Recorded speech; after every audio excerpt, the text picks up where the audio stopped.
விவசாயத்தில் இருந்தவங்க விவசாயத்தில் லாபம் இல்லைன்னு சொல்லி சொத்தை வித்து தான் பொண்ணுக்கு கல்யாணம் பண்றான், சொத்தை வித்து தான் பொண்ணையோ பையனையோ படிக்க வைக்கிறான். அப்படிப்பட்ட நிலைமையில விவசாயம் போச்சுன்னு புலம்பிட்டு இருந்தோம். இன்னைக்கு ஜவுளி தொழிலை நம்பி இருக்கிறவங்க அத்தனை பேரும் தறிய வித்தாதான் இடைக்கு போகுது, அதுல எந்த பிரயோஜனம் இல்லை.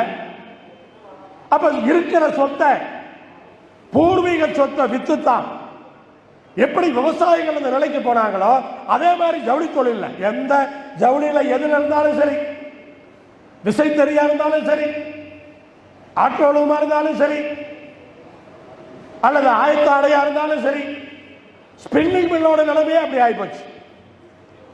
அப்படிப்பட்ட ஒரு சூழல் இன்றைக்கு இந்த தறி தொழிலுக்கு, ஜவுளி தொழிலுக்கு. இப்ப இதையெல்லாம் காப்பாற்ற வேண்டாமா?